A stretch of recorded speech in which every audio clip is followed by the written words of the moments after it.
de tester les terrains et pour essayer de voir comment le réseau Hartmann s'organisait. Ça. Je sais que c'est un monde beaucoup plus vaste. C'est vrai. Bon, on reprend les choses, donc on va revenir à la base, on va faire un autre entretien, donc ça c'était la fin de l'entretien précédent, mais on va reprendre complètement sur la base neuve. Comme je l'avais dit, parce que ça permet déjà de mieux orienter. Si j'ai bien compris, vous avez une formation astrologique assez traditionnelle, assez classique. Oui. Et par ailleurs, vous utilisez certaines notions astronomico-astrologiques comme complément d'information pour votre travail en géobiologie. Oui. Est-ce que c'est une pratique courante chez les géobiologistes? Non. Ou bien est-ce que vous êtes un... Non. Il y a des géobiologistes qui s'en passent très bien. Qui s'en passent, oui. Alors après, si vous voulez, moi je pense que les résultats peuvent être différents quand on intervient, quand c'est le moment, et non pas quand on a le temps. Donc ça sous-entend aussi qu'il faut avoir une deuxième profession pour pouvoir, on va dire, faire de la géobiologie de façon un peu plus détendue et faire la géobiologie en attendant que ce soit le moment. Alors vous, c'est quoi votre activité? Mon autre activité, c'est je fais la création de sites informatiques et puis de programmes informatiques. Ah d'accord.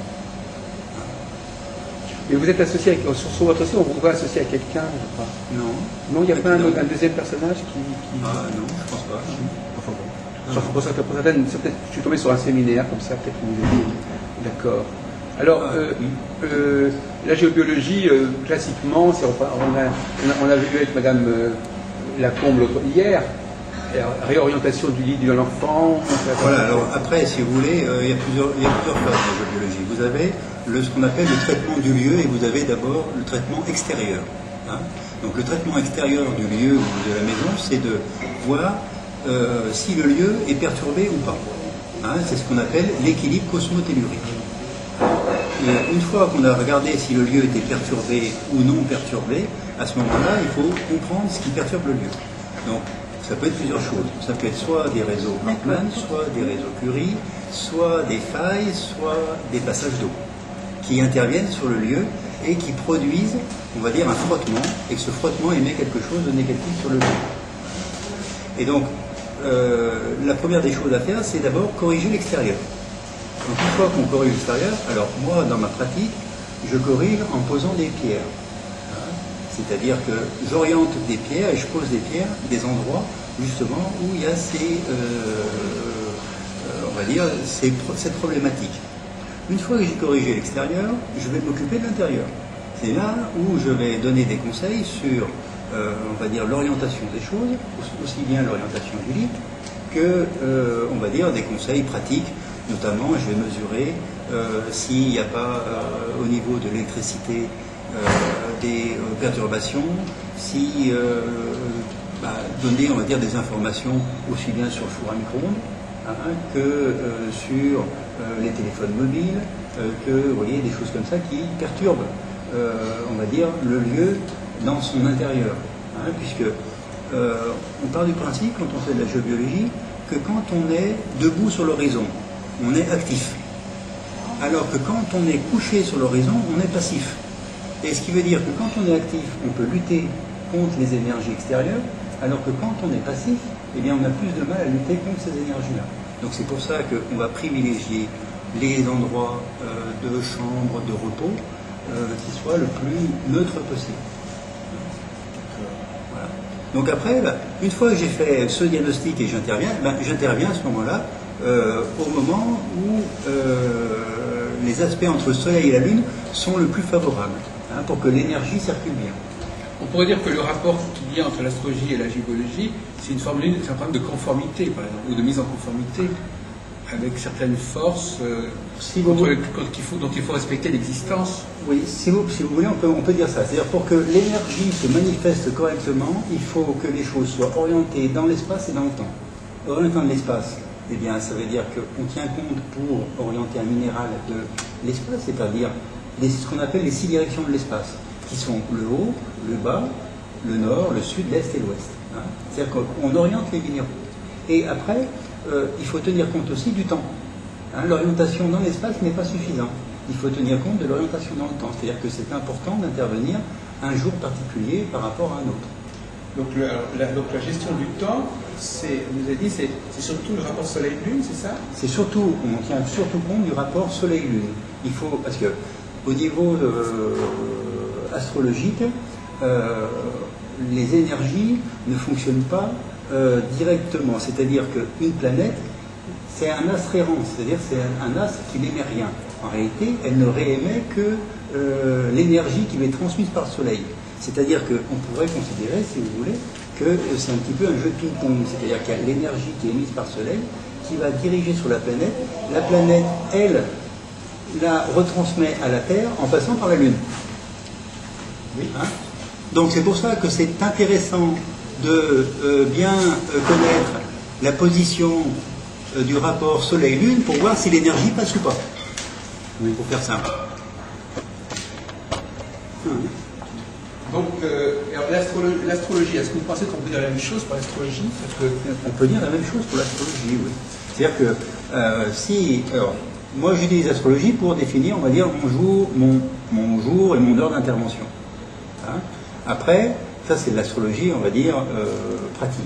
Maintenant, si on fait de l'astrologie personnelle, à ce moment-là, ça veut dire qu'on fait un thème, ce qu'on appelle un thème individuel.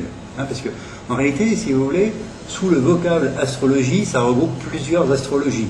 Hein, c'est-à-dire que vous allez vous rendre compte, et vous l'avez certainement fait, qu'il y a des tas d'astrologies, il y a des tas de pratiques qui se regroupent sous le même vocal, et il y a des fois, on a l'impression que c'est tellement différent que ça ne devrait même pas avoir le même nom. C'est ce qu'on disait tout à l'heure. Hein. Donc, c'est pour ça, si vous voulez, qu'il y a à l'intérieur même plusieurs astrologies. Hein. Donc après, selon la personne, il faut bien comprendre quelle est l'astrologie qu'elle propose.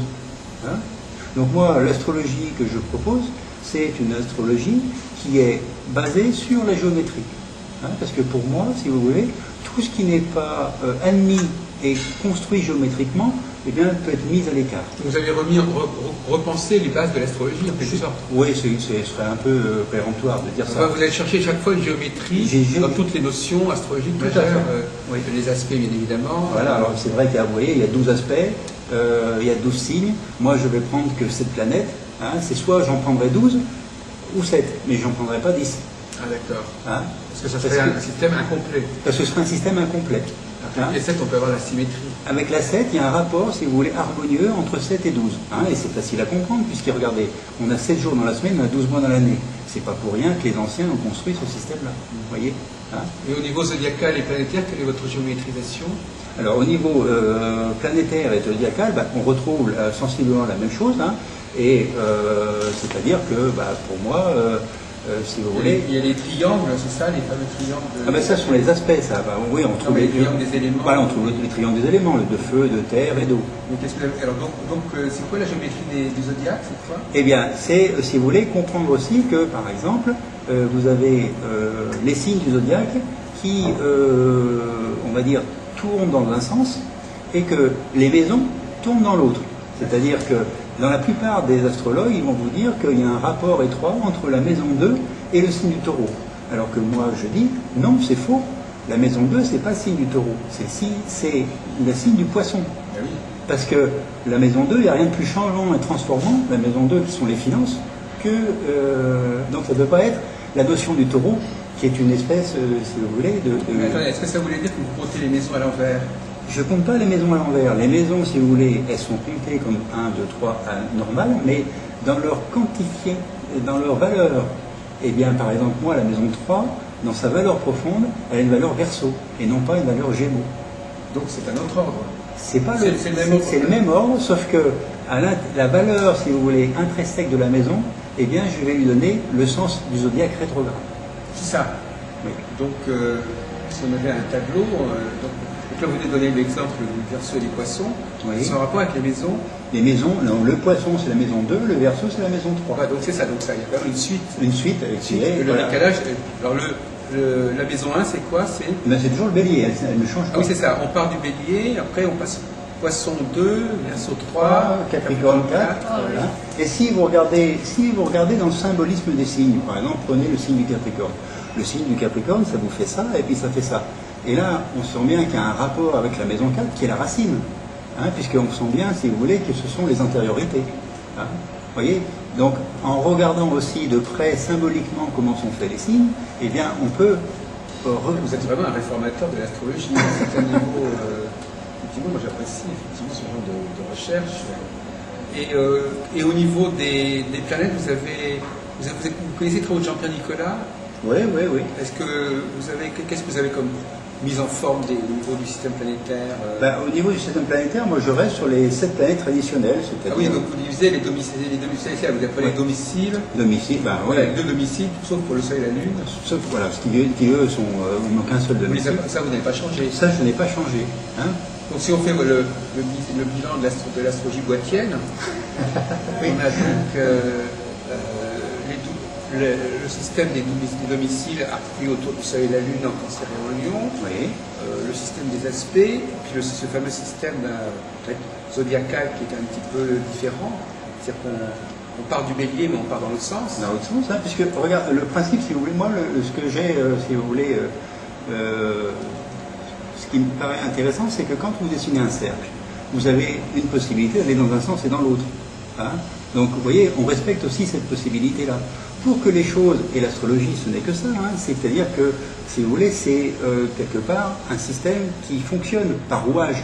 Prenez 2 rouages, mettez l'un sur l'autre, vous voyez bien qu'il y en a un qui marche dans un sens. Si vous tournez un, vous voyez bien que l'autre marche dans l'autre sens. Eh bien, on va dire que les 2 rouages, vous avez un, c'est le cercle des signes, et l'autre, c'est le cercle des maisons. Hein, c'est-à-dire que sur une sphère, eh bien, ça vous donnerait le cercle de l'écliptique et le cercle des signes, hein, et puis le cercle des maisons. Oui, parce qu'en fin de compte, les maisons, ça correspond à la rotation de la Terre. Oui. Et les signes, ça correspond plutôt aux révolutions. Oui, voilà. Donc, ce sont 2 astrologies différentes. En fait. Vous voyez, en réalité, l'astrologie, c'est de la géométrie appliquée dans la sphère, pour faire simple. Ah, d'accord. Hein, et donc, on croise 3 plans, qui sont le plan de l'horizon, le plan de l'écliptique et le plan de l'équateur de la Terre. Hein. Et chaque plan nous donne quelque chose de particulier. Et on retrouve ça dans le célescope, je suppose. On retrouve ça dans le célescope. Hein. C'est pour ça que le télescope permet, si vous voulez, de faire comprendre ces 3 plans. Parce que c'est toujours très difficile de comprendre comment fonctionne, si vous voulez. On n'a pas une vision en 3D qui est simple. Donc, nous, on a une vision en 2 plans. Hein, c'est-à-dire qu'on voit très bien sur un plan ce que ça donne, mais dès qu'il faut rabattre et faire comme ça, on a beaucoup plus de mal dans une perception des choses. Hein, c'est pour ça que le télescope lui met en lumière ça. Hein. Donc le télescope, rappelons d'où ça sort, quelle est son idée, son idée, c'est simplement... C'est Melgen, c'est ça? Voilà, oui. Qui avait une formation dans ce domaine-là? Qui avait une formation dans un domaine, qui était passionné certainement par l'astronomie, et puis qui s'est aussi passionné par l'astrologie, parce que tôt ou tard, les astronomes se passionnent, en le disant ou en le disant pas, hein, pour l'astrologie, parce que c'est quelque chose qui a... Alors, sans le télescope, on ne comprend pas certaines choses, c'est ça? Et bien voilà, ça permet, si vous voulez, de mieux visualiser, hein, et de comprendre comment fonctionnent notamment ces différents plans. Et cette idée du zodiaque rétrograde, est-ce que ça rentre dans la logique du télescope? Non, ça c'est ni plus ni moins, c'est que on va dire, c'est de la géométrie appliquée, ça. Hein. Et puis, si vous voulez, c'est aussi, on va dire, de la recherche, tout bêtement.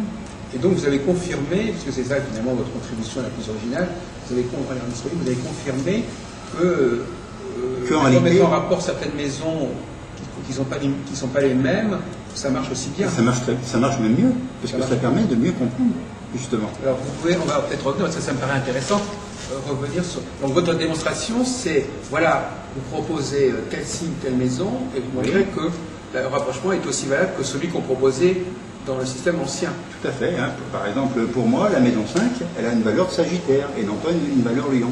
Le signe a une valeur Lion. Ça, je suis d'accord. Mais la maison a une valeur Sagittaire. Hein. Mais à ce moment-là, ça veut dire que le... Mais c'est toujours un signe de feu.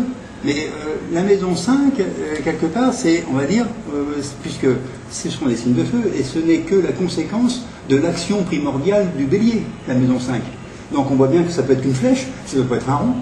Alors que, avant qu'il y ait, si vous voulez, l'idée d'action, avant qu'il y ait l'action, il y a eu l'idée d'action, et là on voit bien qu'il y a cogitation du cerveau. Et là, à ce moment-là, c'est le signe de Lion, vous voyez, c'est la maison 9. Vous voyez que ça marche nettement mieux.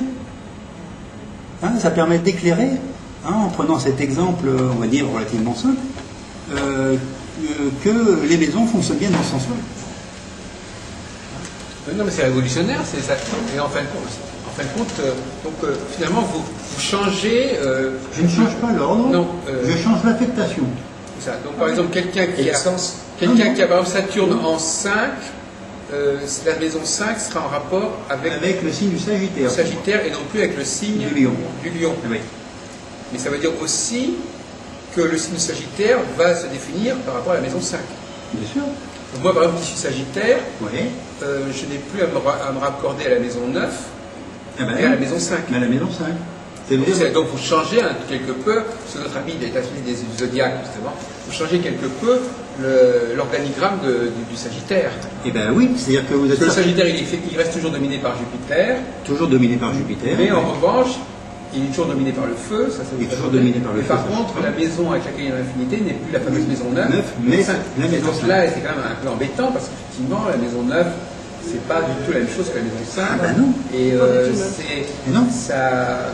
Non. La maison 5, c'est quoi? C'est la maison des. Mais c'est la maison. Des enfants. Ah non, enfin, après, si vous voulez, il faut être. Du jeu, je sais pas. La maison 5, c'est la maison de la création. Donc, mais la création au sens large. Alors vous enlevez la création au lion et vous le donnez au Sagittaire. Oui, parce que ça ne peut pas être le lion. Le lion, c'est l'intellect. Le lion, c'est l'intellect. Hein? Regardez, rayon, lumière, raison, lion. Donc c'est la maison de la raison, la maison 9. L'intellect. Alors continuons votre parcours, là, il va y avoir des surprises comme ça. Alors donc quelqu'un, par exemple, qui est du signe des Gémeaux, il n'est plus en rapport avec la maison 3, mais avec la maison... Avec la maison 11. Maison 11, c'est ça? Oui. Hein, c'est-à-dire c'est quelqu'un qui va rechercher les Gémeaux. Le symbole du Gémeaux, c'est un réservoir. Donc quelqu'un qui est du signe du Gémeaux, c'est plutôt quelqu'un qui va engranger les expériences. Hein, et qui va essayer de faciliter les contacts. Un rapport de maison 11, mais pas de maison 3. Hein, pas de maison 3. Non, mais c'est des petites révolutions. C'est comme par exemple des gens qui disent qu'ils sont sidéralistes, par exemple. Oui, Ils disent décaler. Voilà, de décaler. C'est toujours très enrichissant ce genre de choses, parce que les gens sont obligés à se regarder autrement. Bien sûr. Et c'est toujours très bien que les astrologues soient amenés à se voir autrement et pas toujours être figés dans leur représentation. On en parlait justement juste avant que vous arriviez.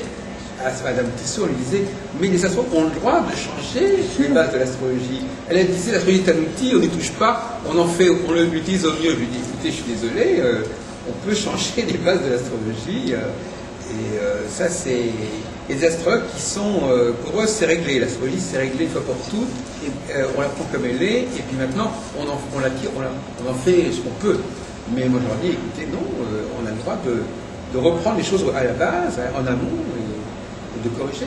Et vous avez remarqué que c'était pas satisfaisant, l'ancien système? J'ai trouvé que c'était pas satisfaisant, que c'était pas, ça marchait pas à tous les coups. Alors que là, je peux vous enfin, dans ma pratique, on va dire que c'est beaucoup plus près de la réalité. Alors comment ça se fait que en plusieurs siècles, aucun astrologue se soit aperçu de ce que vous êtes en train de nous révéler? C'est parce que c'est pas qu'ils s'en soient pas aperçus. Peut-être que certains s'en sont aperçus, mais ils ne l'ont peut-être pas forcément révélé. Voilà, mais ce qui était intéressant, c'est de comparer les raisonnements, parce Oui. qu'on a écouté le vôtre, mais aussi il faut exprimer le raisonnement du sens habituel. Oui. Et on comprend que lorsque on regarde l'horizon, on voit monter les signes à l'horizon. Et à une naissance, pendant les 2 premières heures, il y a une indication de cadence. La première journée de vie, c'est une valse à 12 temps. Et ces 12 temps sont marqués par des temps, comme en musique. Et ces temps sont les cuspides de chaque maison. Donc le nouveau-né est face à son horizon et pendant 2 heures, il a un arc qui se développe et au bout de 2 heures, il y a un temps et c'est la cuspide de sa 2e maison. Au bout de 2 heures après, un autre temps, c'est la cuspide de sa 3e maison, ainsi de suite. Et alors c'est ce qui fait bien que dans le zodiaque, les numéros des maisons vont dans le même sens que le zodiaque, alors que vous nous prouvez l'inverse. Alors il faudrait comprendre comment ça s'articule. Non. Je ne dis pas qu'il faut prendre l'inverse. C'est-à-dire que moi, dans mon système, la maison 2 ne devient pas la maison 12 et la maison 3 ne devient pas la maison 11. C'est pas ça. Au niveau symbolique. C'est au niveau symbolique où ça change. Au niveau des correspondances. Au niveau des Mais correspondances. par contre, oui, mais par contre, il est vrai que, par exemple, des gens comme Jean-Jacques Dorsan, par exemple, ont proposé d'inverser l'alimentation des Non, maisons. moi je pense pas. Parce que non. comme les planètes se lèvent, Hum. elles vont au rebours de l'ordre Oui, des maisons. oui. La planète se lève en maison 12 et puis elle continue, etc. Alors que ça a toujours été bizarre pour les étudiants d'astrologie que la numérotation des maisons soit à l'inverse de la progression des planètes dans le ciel Oui. au niveau de la rotation. Oui, mais si vous voulez, ce qu'il faut. Enfin, pour moi. Comment ça s'explique ça va toujours intriguer ce problème. Si vous voulez. Ça va toujours intriguer de faire correspondre la maison 10 Hum. avec le Capricorne, signe d'hiver, et la maison 10, Non, mais mutilation. vous voyez, moi, la maison 10, c'est le cancer. Ah oui, Action, d'accord. réaction. Oui. Vous voyez, et c'est bien ça, la Et là, maison 10. ça correspond Et mieux. là, ça correspond mieux. Voilà. Vous voyez, c'est pas le Capricorne. Le Capricorne, c'est en aucun cas une maison d'action ou de réaction. Et bien voilà. Hein, vous voyez, pour moi, la planète qui donne l'action, c'est la Lune. Et la maison 4 correspond à quoi là, Au Capricorne, Saturne. Et la maison 10 Et la maison Cancer. c'est ça. Donc, effectivement, c'est Donc ça, le c'est maître, cohérent. le maître de la 10, c'est la Lune, c'est pas le Capricorne. Et quel est l'astre qui bouge le plus dans le zodiaque? C'est la Lune. Donc c'est normal qu'elle soit maître de la 10, vous voyez. C'est logique. C'est logique. D'accord. Hein. Oui, parce qu'effectivement, vous reliez, quand vous dites, vous allez même jusqu'à dire que la planète est maître de la maison. Et oui, et oui. Donc il dit carrément que la Lune est maître Et oui, maître de la 10. Elle est maître. Donc la Lune est, la Lune est cancérienne, Voilà. mais maître de la Oui, 10. maître de la 10. Et si je regardais, moi, par exemple, comment un individu agit, mais je regardais où se trouve la Lune et la position de la Lune, puisqu'elle sera maître de la 10, on va dire. Vous voyez. Il faut s'habituer. Hein. Si je connais l'intellectualité ou les capacités intellectuelles de quelqu'un, ben, je vais regarder la maison 9, et son maître, étant donné que c'est le lion, je vais regarder cela. Oui. Ça vous est venu quand cette idée Et ben, c'est une idée, si vous voulez, en faisant de la géométrie. Il y a longtemps déjà que vous défendez de ce point de vue Quelques années Quelques années, oui. Enfin, moi, je fais de l'astrologie comme ça, quoi. Pas toujours, évidemment. Au début, Ah ben, au début, j'ai, on va dire, tâtonné, utilisé plusieurs systèmes. Ce qu'il faut voir, si vous voulez, pour moi, dans ma façon de voir les choses, c'est que, en réalité, on regarde dans un premier temps les planètes dans les signes. Ça donne, on va dire, ce que les énergies qui... Dans le thème natal. Dans le thème natal. Les énergies qui vous ont été attribuées au moment de votre naissance. Après, je dirais que quand on rentre dans les maisons, c'est ce que vous en avez fait sur l'horizon. Hein. Donc c'est à ce moment-là eh bien, où je mets mon système en place, des maisons qui fonctionnent dans le même sens, mais avec symboliquement une valeur différente. Oui, tout à fait, c'est bien, c'est intéressant. Et vous n'avez pas été tenté de... Alors, effectivement, donc, vous trouvez normal que chaque planète, à part le Soleil et la Lune, ait deux signes... parce que c'est toujours un problème, par exemple... Parce qu'il faudrait qu'à ce moment-là, il y ait 12 planètes. Oui, mais il Parce n'empêche que le système actuel est peut-être... parce que, bon, par exemple, c'est assez curieux, par exemple, Mercure, par exemple, qui domine la Vierge et les Gémeaux, Oui. qui sont de signes en carré. Oui. Est-ce que pour vous, le carré est un signe dissonant ou un signe harmonieux? C'est un signe, on va dire, dissonant. Mais Donc c'est assez étrange que par exemple, Mercure, de même que les deux domiciles de Jupiter, en Poisson, c'est-à-dire sont en carré. oui, Donc ça veut dire que des planètes deux signes peuvent être en dissonance et dépendre de la même planète. Mais ça veut, si vous voulez, ce ne sera pas le même Jupiter, ce ne sera Oui, pas le même Mercure. bien sûr. Hein. C'est pour ça que le Mercure, lui, il Donc aura... les deux Mercure ne s'entendent pas bien entre eux, en fait. Ben, on leur donne pas la même valeur quand on les analyse en venant de la Vierge et en venant du Gémeaux. Hein. Après, si vous voulez, ce qu'il faut voir, dans le dissonant, il ne faut pas forcément y voir quelque chose de négatif. Il y a des fois, j'ai vu des thèmes où il n'y avait aucun aspect dissonant. Eh bien, la personne était pratiquement une larve. Enfin, quelqu'un qu'il fallait constamment, on va dire, bouger, parce que justement, il n'y avait rien qui, dans sa vie, l'avait forcé, suscité à bouger et à avoir l'action. Il n'y avait, vous voyez, pas de force en face. Oui. Donc, néanmoins, c'est quand même un peu surprenant, au niveau du système logique, c'est quand même un tout petit peu surprenant de... bon, normalement, quand même, tant qu'à faire, s'il fallait chercher des affinités, des aspects qui marquent une affinité, ce serait plutôt des aspects qui relient des signes qui ne sont pas dominés par la même planète. Ce serait un petit peu logique. À la limite. Tant qu'à faire, ce serait préférable. D'ailleurs, la théorie des domiciles, elle met en avant les carrés, les quinconces, je crois, Les quinconces. et les semi-sextiles. Oui, les semi-sextiles. Mais si vous voulez, ce qu'il faut, moi après, quand je vais aussi, on va dire, faire de la prospective, hein, eh bien, je vais utiliser simplement Jupiter et Saturne. Oui. Hein, c'est-à-dire que je vais considérer que Jupiter, c'est la grande aiguille de la montre et Saturne, c'est la petite aiguille. Hein. Et ça va me permettre de comprendre quelles sont les phases, on va dire, d'expansion ou les phases de, on va dire, de mise de rétraction. de rétraction ou les phases, on va dire, de mise en sommeil ou les phases un peu plus difficiles, Oui. en fonction de l'action de Jupiter et de Saturne. Oui. Hein. Et si vous faites simplement, essayez simplement de prendre les grands événements de votre vie, hein, et de marquer des dates. Eh bien, vous allez voir très rapidement que soit vous êtes soumis à un cycle de 6 ans, 12 ans, 18 ans, ça revient sous un transit de Jupiter, ou soit sous un cycle de Saturnien, c'est-à-dire 7 ans et demi, 14 ans, 14 ans et demi, 29 ans et demi, 30 ans. Hein. Par rapport au thème natal. Par rapport au thème oui, natal. c'est ça, c'est les Hein. aspects transit à leur position natale. Oui, donc ce qui veut dire que quelque part, vous allez plutôt réagir à une planète plutôt qu'une autre. Hein. Si ça se remarque, on va dire, dans le passé, il y a de grandes chances que dans le futur, eh bien, vous soyez plutôt soumis à la même planète. Ah oui, ça me paraît intéressant aussi. Ça fait un peu écho à ce qu'on disait tout à l'heure, c'est-à-dire que l'astrologue doit déterminer à quelle planète la personne réagit le plus. Et plus sensible. Elle ne doit pas chercher à... Il n'est pas obligé de dire que la personne réagit à toutes les planètes. Non. Non. Ça, c'est une intuition intéressante. Si vous voulez, il faut arriver, dans un thème, il faut trouver la dominante du thème. Quand on dit la dominante, c'est quelle est la planète dominante et quel est le signe dominant. Et on va s'apercevoir que la personne réagit beaucoup par rapport à cette dominance. Oui, mais l'originalité de votre démarche, c'est que votre recherche de dominante, elle est fondée sur la réactivité de la personne au cours de sa vie, Oui. et non pas sur le fait que la planète est mieux placée dans le thème qu'une autre planète. Ah non, non, pas toujours. C'est ça qui est différent. Parce qu'en fin de compte, il y a des gens qui disent on va regarder la planète la plus forte du thème, alors qu'en réalité, finalement, peut-être que toutes ces planètes n'ont rien à voir entre elles. Par rapport à la personne, il n'a rien à faire que.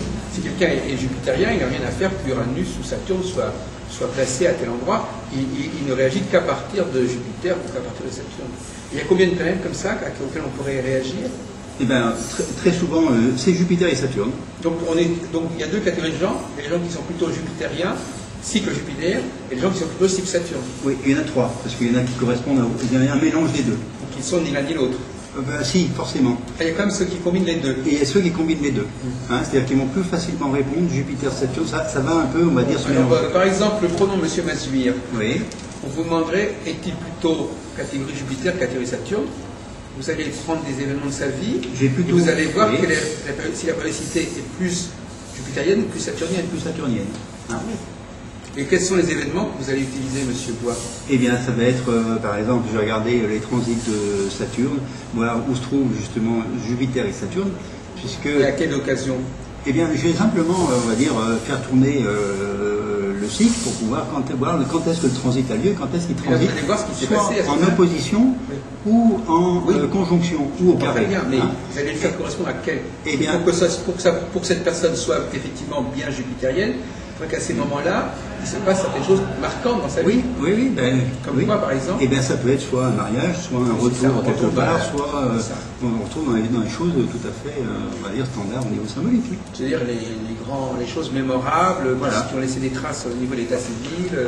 Oui, moi ce que je demande, si vous voulez, à mes élèves avec qui je fais de l'astrologie, je leur dis, prenez votre vie et mettez-moi toutes les années qui ont pour vous marquer. Parce que Vraiment, monsieur, ils il ont- donne des séminaires à Lyon, Oui. on signale, parce que monsieur est lyonnais. Ah bon. Et donnez-moi, mettez toutes vos dates, et après, on verra quels sont les transits qui ont lieu pour vous. Et vous verrez qu'il y a Jupiter et Saturne qui seront dans le coup. Hein, toujours. Hein, Et quelle est toujours. la raison moi de toute façon je suis assez d'accord avec vous sur le grand livre, quelle est la raison qui a fait que vous ne teniez pas compte d'Uranus, Neptune et Pluton? C'est parce que ça ne colle pas avec la théorie des domiciles des planètes, ou parce que tout simplement elles sont transsaturniennes et que par conséquent vous partez du principe qu'elles sont trop lointaines, soit elles sont trop lentes? C'est parce que dans un thème individuel, à mon avis, il ne faut pas en tenir compte. Dans un thème collectif, on peut en tenir compte. c'est pareil encore, vous voyez, il y a encore à l'intérieur deux astrologies. Hein. Dans un thème collectif, à mon avis, il faut en tenir compte. Parce que le thème collectif, c'est sur une durée beaucoup plus grande et beaucoup plus longue. Et là, on peut tenir compte de ces planètes-là. Sur un thème individuel, non, parce que c'est trop court quelque part. Hein, c'est trop court. Pourtant, à 42 ans, il y a beaucoup de personnes qui ressentent de grandes transformations dans leur vie à l'opposition d'Uranus. Mais 42 ans, c'est 36 plus 6, c'est aussi... Oui, alors c'est pour ça qu'en astrologie, on peut choisir alors, qui donne c'est une opposition de Jupiter. La pensée de dire je choisis ces configurations-là pour baliser la vie, ou ces autres... Mais moi, si c'est 42 ans, c'est transit d'opposition Jupiter qui a marché. Mais c'est en aucun cas... Voilà, mais beaucoup d'autres diront... C'est l'opposition de son système, c'est qu'il est économique. Parce qu'effectivement, d'ailleurs... Premièrement, j'aime bien cette idée parce que, premièrement, les transsaturniennes, on ne les connaît pas depuis longtemps. Donc, au niveau de l'histoire de l'humanité, elles n'ont pas été intégrées depuis elles sont tirées depuis 150 ans ou 200 ans au maximum. Et ça, c'est un loin, elles ne sont pas visibles à l'œil nu. Et en plus, l'avantage, c'est que vous êtes dans la polarité.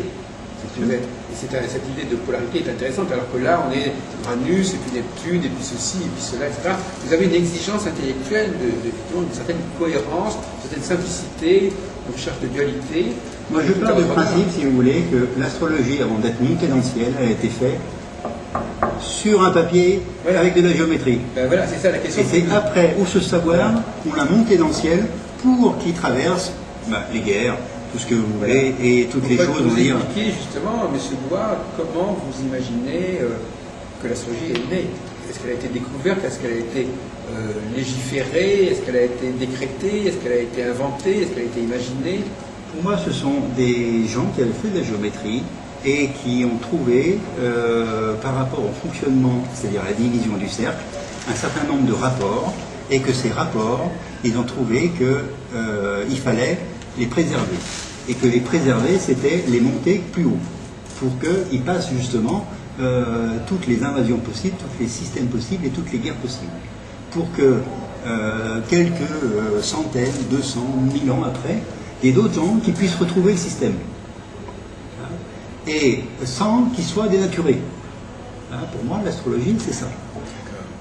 Donc ça veut dire que c'est un système qui a été poussé et qui a été, on va dire, tiré d'observations géométriques avant tout.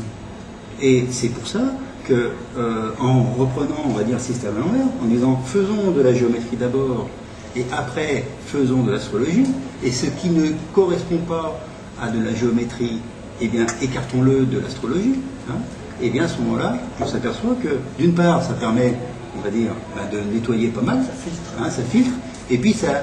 L'avantage, si vous voulez, de la géométrie, c'est que vous tracez un périmètre. Et qu'à partir du moment où vous tracez ce périmètre, eh bien, vous ne pouvez pas faire ce que vous voulez. Vous voyez, vous ne pouvez pas aller où vous voulez. Oui, ce que je trouve intéressant, c'est cette... parce que moi, je m'intéresse beaucoup à la psychologie masculine et féminine. Je pense qu'on ne peut pas faire l'économie d'une exigence préalable. On ne peut pas dire simplement, on prend n'importe quoi et on voit comment ça marche. Il faut déjà que ce soit cohérent et pertinent sur le plan théorique, sur le plan structurel.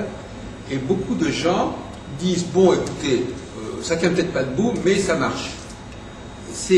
L'être humain a inventé l'exigence intellectuelle théorique pour s'épargner toutes sortes d'expérimentations qui ne mènent à rien. C'est comme, par exemple, si vous avez une voiture qui déjà, il lui manque une pièce dans son moteur, vous n'allez pas vous dire, on va quand même voir ce qu'on peut faire avec, on va quand même démarrer avec ça. Il faut déjà des préalables. Mais il y a des gens qui n'ont pas la formation intellectuelle pour pouvoir juger une chose au niveau théorique et qui ne peuvent que la juger au niveau pratique. C'est-à-dire quand c'est trop tard. C'est quand quelque chose est... Comme vous le savez très bien, monsieur Bois, tous ces astrologues sont tous très contents de ce qu'ils font. Donc ça veut dire que même avec des théories qui sont discutables, on peut faire du travail en astrologie. Qui montre bien que c'est pas au niveau du travail que l'astrologie sera validée, puisqu'on peut même valider des choses qui ne tiennent pas debout quelque part sur le plan mathématique.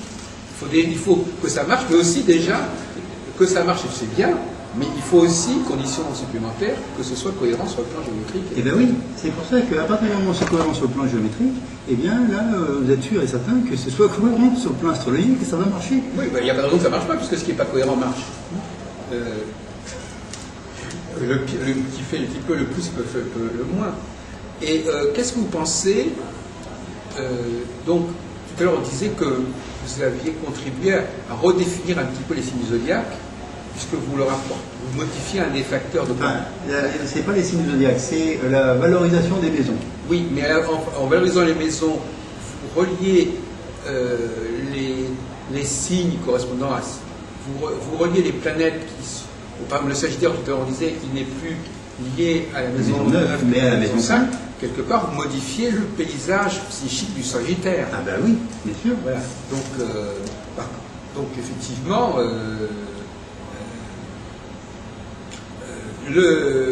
si vous deviez écrire, si vous deviez écrire les 12 signes, vous en parleriez un petit peu autrement. Ah, tout à fait. Oui. Voilà. Vous le présenteriez un petit peu autrement. Tout à fait, oui. Mais alors, curieusement, un petit hic dans votre raisonnement, c'est que les astrologues traditionnels, ils ont maison 9, 9e signe, donc il y a une affinité au niveau du chiffre qu'on ne trouve pas là, par exemple. Eh bien, oui. Mais... Là, on a 9, et on a le 9e signe la 5e maison. Oui, mais prenez un autre exemple, tout simple, tout bête. Vous êtes d'accord avec moi que la maison 8, c'est la maison de la mort. C'est ce qu'on dit. C'est ce que l'on dit. Hein. En aucun cas, elle peut être scorpion. Elle est forcément vierge, puisque la maison, le principe même de la Vierge, si vous regardez son dessin, c'est quoi? Ça finit comme ça. Ça finit bien par une fin. Oui, et ça finit pas par quelque chose comme ça. Ça finit par une faucille qui coupe le blé à l'automne. Parce que monsieur, il a la nature entière, bien sûr, ça ne touche pas ma Vierge. Mais il est certain que, bon, il faut un petit peu relativiser ce que vous dites, parce que de toute façon, il est certain qu'on peut souvent trouver des corrélations. De toute façon. Donc, il suffit de regarder. Par exemple, l'exemple que vous donnez, il est intéressant, mais bon... Il est intéressant dans la maison, mais ça ne veut pas dire que je sois Je suis d'accord aussi avec ce que vous dites, parce que quand vous dites ça, vous dites simplement, je regarde le soleil quand il passe dans tel signe. Et là, effectivement, au moment où le soleil passe en vierge, eh bien, il y a bien, on va dire, engrangement de... Mais vous voyez, c'est que l'application sur la maison. Lorsque vous rencontrez une personne du scorpion, sans le savoir, et que cette personne vous parle du cimetière, de l'enterrement, de la mort et de la sexualité, vous dites, il est probablement scorpion, ce personnage-là. Et ça se vérifie tout le temps, presque. Alors que vous, lorsque vous rencontrez une personne qui vous parle de tout cela, vous dites, il est sûrement vierge. Ah non, surtout pas. Ah ben alors, donc c'est la théorie de la mort, c'est bien le scorpion, c'est pas la Vierge. Je dirais qu'il est le scorpion dans sa façon de voir les choses. Maintenant, après, ce qu'il va en faire sous l'horizon, je regarderai effectivement la maison 6. Et là, la maison 6 me révélera peut-être des choses. Vous voyez? Oui, la maison 6. Il faut faire je fais la différenciation entre le fait que le soleil est bien dans le signe où on le dit. Et ça, j'en conviens. Et effectivement, quand on a le soleil en scorpion, on est intéressé par tout ce qui est, on va dire, vie après la mort, sexualité, ésotérisme, vous voyez, ce genre de choses. Et finances. Oui, je suis scorpion donc. Mais si on regarde la maison 6, à ce moment-là, le maître de la 6 va aussi nous renseigner. Puisque pour moi, le maître de la 6, il est de nature scorpion. Donc martienne. Vous voyez? Ça change tout. Vous voyez, je ne sais pas. Mais je vous suggère aussi une autre observation. Oui. Chaque mois, vous observez le transit de la Lune dans les maisons de votre thème astrologique.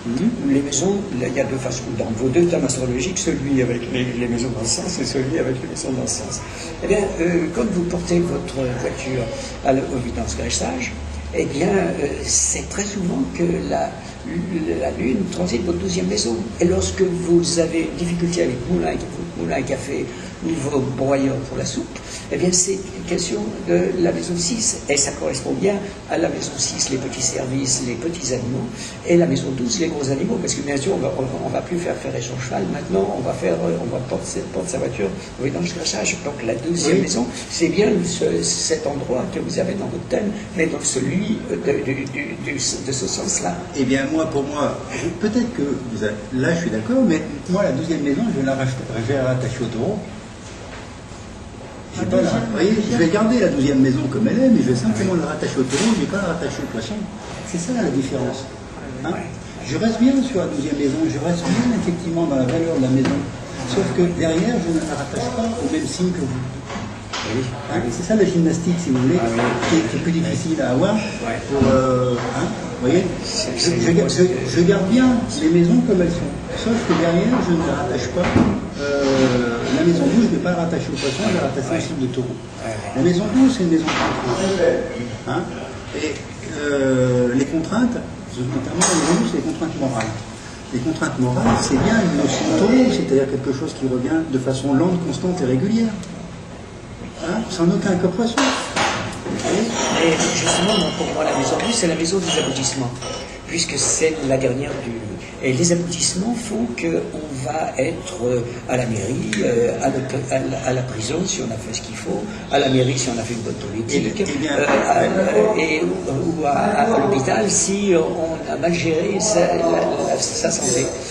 Et donc, c'est un archétype que j'attache à cette 12e maison qui est placée là où je la mets dans le sens habituel. Oui, sauf que je vais vous dire, moi, faites de la géométrie.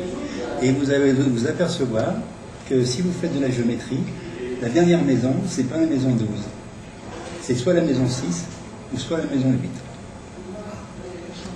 Alors oui, c'est une géométrie dans l'espace en 3D. Non, c'est une géométrie relativement simple. Montrez-nous ça, par exemple, je ne sais pas. Parce que quand on parle de géométrie, on est obligé de parler de dessin et de tableau. Oui. Donc,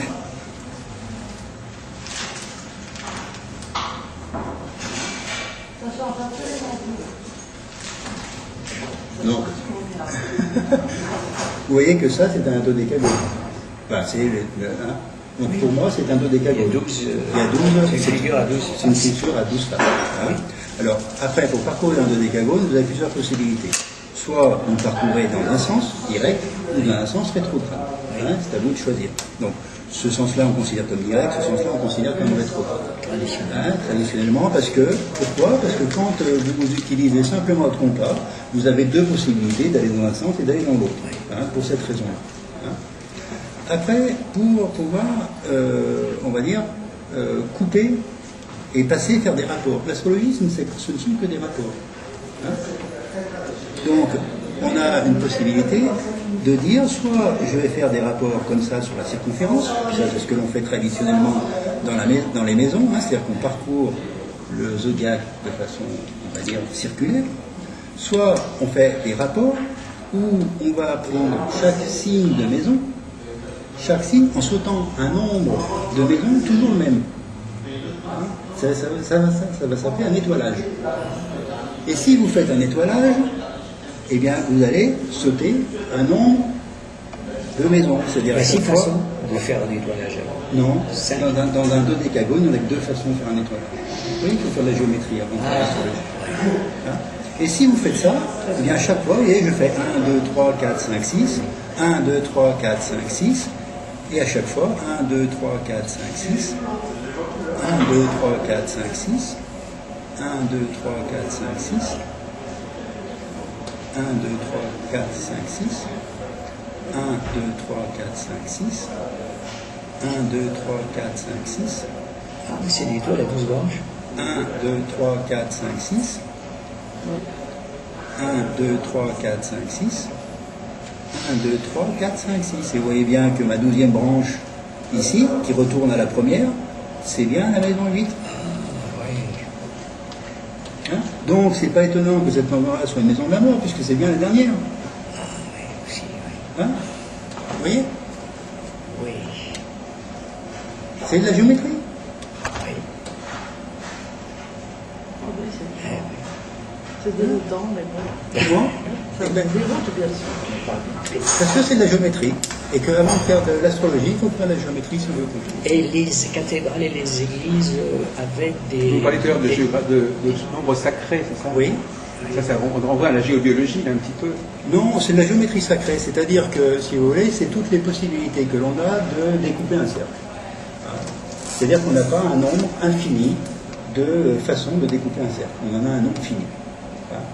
Et quand je dis découper un cercle, c'est avec un nombre de degrés exacts. Des polygones. Avec des polygones, hein, ce qu'on appelle des polygones réguliers. Donc, il y a un nombre de diviseurs de polygones réguliers. Alors, ce qui est intéressant de voir, c'est que il y a 22 polygones, il y a 22 lettres hébraïques, il y a 22 lames de tarot. Donc, vous voyez que la géométrie, quelque part, c'est comme si c'était la base de tout un système, qui est un système unificateur. Oui, c'est ça, unificateur. Voilà encore un mot-clé, recherche de l'unification. Et oui, hein, qui permet de comprendre comment sont construits les symboles, puisqu'ils sont au départ géométriques, et utiliser des nombres qui sont des nombres sacrés. Ce qui est intéressant, c'est Parce qu'une qu'ils fois expriment. qu'on a trouvé l'élément source, après on voit là où les choses ont été éventuellement perturbées. C'est ça que l'intérêt de revenir au point de départ, c'est qu'après on s'aperçoit qu'il y a eu des déviances ou des perturbations, et donc on va repartir sur de nouvelles bases. On retourne à l'unité et on redéploie le système sur d'autres bases. Et les rosaces dans les églises sont basées sur cette découpage. Ah oui, oui, très, très souvent. Hein.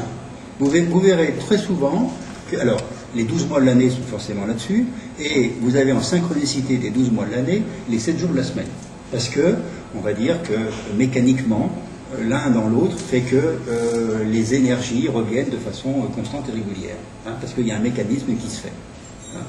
Et donc, eh bien, ceux qui ont fait ce système-là, c'est les mêmes qui ont fait de la géométrie. Hein, puisque le cercle, ce qui est intéressant, si vous voulez, c'est que ce qui existe dans un petit cercle existe dans un grand. C'est pas la taille du cercle, c'est différent. Ce qui existe en Orient existe en Occident, pareil. Hein. Vous voyez, quand on a été faire des croisades, hein, à mon avis, ben, on n'a pas été tombeau du Christ. On va dire c'était hein, une façon d'y aller, quoi. Dans l'architecture, c'est apparu à partir de quand on a respecté ces formes. Mais de tout temps, de tout temps. L'architecture, elle tient compte de la géométrie. Les architectes, ils ne savent pas faire autrement que la géométrie. Sauf que c'est de la géométrie qui n'est pas celle qu'on apprend à l'école. C'est pas la géométrie qui résout un problème. C'est celle qu'on nous apprend à l'école, ça. Et ça, personne n'en veut. Et personne, dès que vous parlez de géométrie, vous avez des gens qui ont les poils qui hérissent parce qu'ils sont trop sur celle de l'école. Alors que là, c'est de la géométrie constructive qui, derrière, vous pouvez mettre une idée. Prenons un autre exemple. Hein.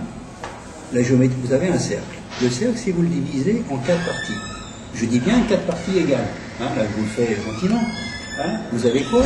Vous avez le carré. Vous êtes d'accord avec moi que la matière, vous avez 4 états de la matière. Hein, donc ça veut bien dire que le carré, quelque part, c'est quelque chose de stable sur lequel on peut construire. Vous avez les 4 points cardinaux. Hein, les 4 points cardinaux, ils permettent quoi? De s'orienter dans l'espace. Donc ce qui veut dire que le carré est une figure d'espace. 4 pieds de la chaise. Les 4 pieds de la chaise parce que c'est stable. De la table aussi. Hein, et vous verrez que toutes les sociétés sont construites sur le chiffre 4. C'est pas pour rien. Vous verrez aussi dans les églises que les baptistères sont construits non pas sur le carré, mais sur l'octogone. Là, par exemple, nous avons une feuille de papier, c'est qu'elle est rectangulaire, la table est rectangulaire. On est assis sur des chaises qui sont rectangulaires aussi. Pourquoi l'octogone? Parce qu'il faut faire carré, il faut faire cadrer le carré du ciel et le carré de la terre pour pouvoir baptiser correctement. Hein, et qu'est-ce qu'on va faire? On va mettre l'individu que l'on va baptiser en rapport avec les 4 éléments. L'élément terre, l'élément air, l'élément eau, l'élément feu. Prenez la symbolique même, si vous voulez. On peut dire, l'astrologie, ils sont bien gentils, mais pourquoi ils ont mis les éléments comme ça? Ils auraient pu le mettre autrement. Oui, ça me gêne un petit peu. Eh bien, dans quel ordre on met les 4 éléments? Eh bien, c'est parce que, là, vous allez voir, c'est très simple. C'est très simple. Qu'est-ce qu'ils ont fait? Ils ont dit simplement, si on se promène sur l'horizon, qu'est-ce qu'on a? De l'eau ou de la terre. Vous êtes d'accord avec moi? Oui. Si on lève le nez, qu'est-ce qu'on a? De l'air. Si maintenant on descend dans une grotte, il fait plus chaud, donc on peut supposer qu'on a du feu. Hein? Oui, d'ailleurs, le feu. Le centre de la Terre, il y a du feu. Oui, mais même quand il fait mais froid, ça, si vous voulez ça, on peut se dire que c'était l'horizon. Puisque sur l'horizon, on ne rencontre que deux choses, soit l'eau, soit la terre. Hein? Maintenant, retournez ça, regardez. Vous avez le signe de feu, le signe de terre, d'air, les deux. Ah oui, d'accord, oui. Ils sont bien dans le bon sens. Mais est-ce que ça paraît cohérent qu'on distribue ces 4 éléments au niveau du 4, c'est cohérent. Mais le passage du 4 au 12, Bah si, mais si, c'est la multiplication de 4 par 3. Oui, mais on arrive à avoir les éléments répartis comme ça. Vous avez par exemple 3 saisons. On va dire c'est parfois un peu bancal parce que par exemple, les 3 signes d'eau, il y a une saison, il n'y a pas d'eau. Mais c'est pas, si vous voulez, faut pas y voir une qualité, faut pas y voir le liquide par lui-même, faut y voir derrière une qualité eau. Une qualité eau, c'est une qualité qui est, on va dire, malléable. Hein, c'est ça qu'il faut Donc voir. vous gardez l'idée que le soleil, par exemple, est un signe de feu. Ah ben, bien sûr. Que le lion est un signe de feu. Bien sûr. Ça bouge pas. Sauf que pour moi, le lion se situe là. Voilà, si je vous devais refaire les maisons, eh bien, moi, j'aurais ici le signe du lion. Hein, et puis ici, le signe du Sagittaire, et ici, le signe du Bélier. Dans les maisons. Dans la valeur des maisons.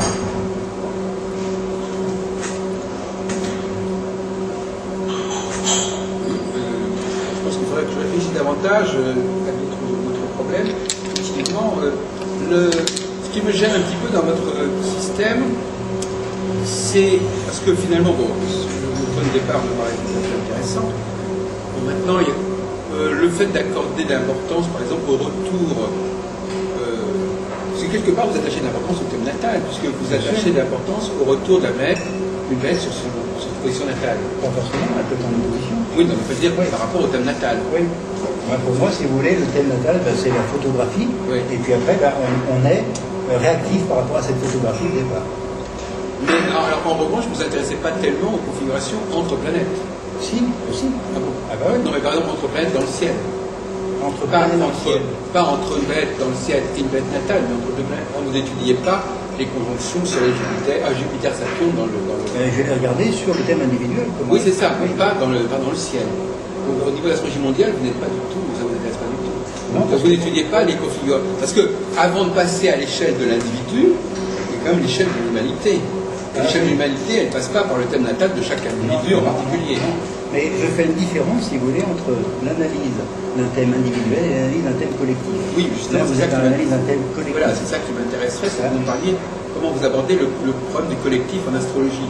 Parce que le natal, bon, c'est bien, mais c'est une poussière, une myriade de situations, et on perd. Alors là, on est plus du tout dans la géométrie, là. On est toujours dans la oui, mais enfin, géométrie. je veux dire, on a la multiplication, on perd les grands prix. On n'a plus de... Chaque individu vit sur sa petite orbite. Moi, je vais avoir mon retour de Saturne tel jour, vous allez avoir votre retour tel autre jour. Vous ne cherchez pas à unifier. Voilà, c'est ça. Ce que je voulais vous dire, c'est que vous n'unifiez pas au niveau collectif. Si, parce que si vous voulez, moi, je vais essayer le plus possible de tenir compte de ce que j'appelle l'ambiance, c'est-à-dire ce qui est en face de nous. Voilà. Et cette ambiance, elle est faite de quoi? Du collectif.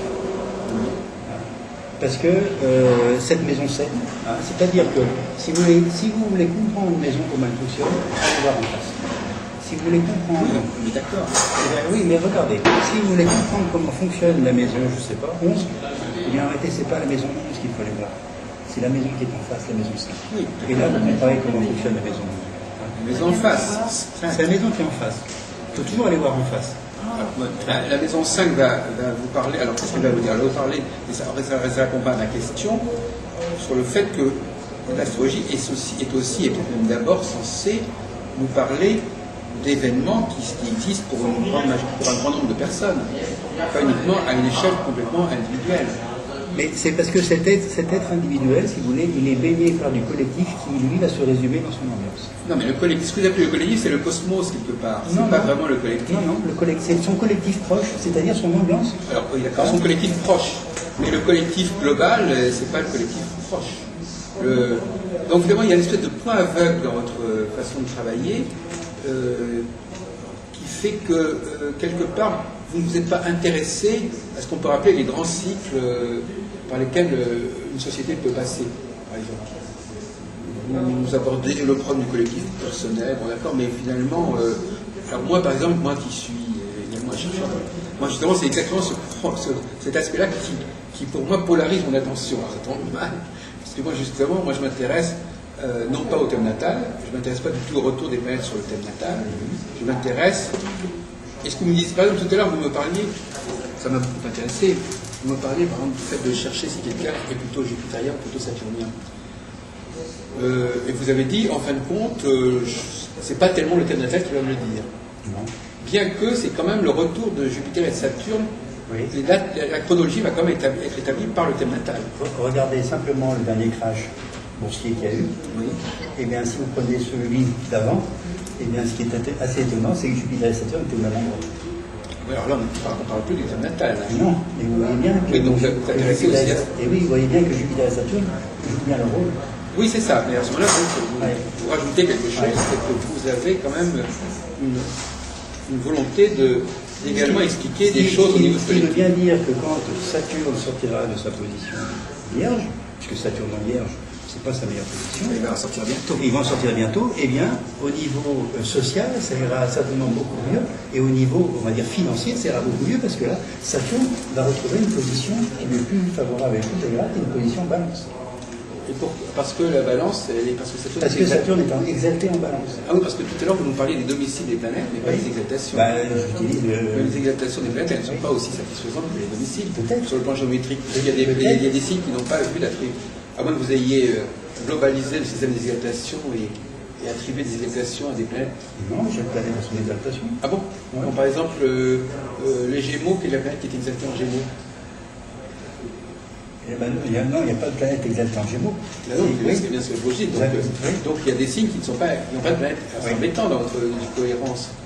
En domicile, vous avez tous les signes qui sont maîtrisés par une planète, et en exaltation, parce que la tradition le veut ainsi, vous avez gardé. C'est pas la tradition, c'est parce qu'il doit y avoir une formulation géométrique à ça. Parce que notre ami Néroman, par exemple, lui, il avait carrément dédoublé les exaltations, par exemple.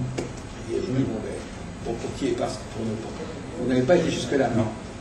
Donc c'est Mais resté, je pense, si c'est vous resté en voulez, esquisse. je pense que sur l'exaltation, il y a pareil aussi une règle géométrique. Parce que vous avez pu laisser tomber les exaltations, comme Non, non. simplement.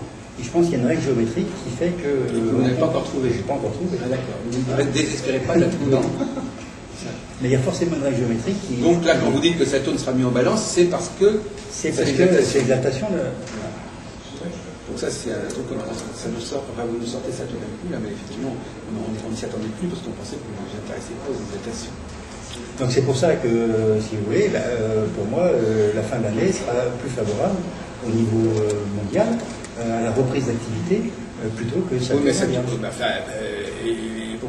pourquoi la Vierge serait spécialement Parce problématique? que la Vierge est un frein. Donc si vous mettez une planète qui est un frein dans un frein, ça va pas. Oui, mais ça n'explique pas la aller. proportion de l'événement qui a été la crise. C'est parce que Jupiter, au même moment, est en Capricorne.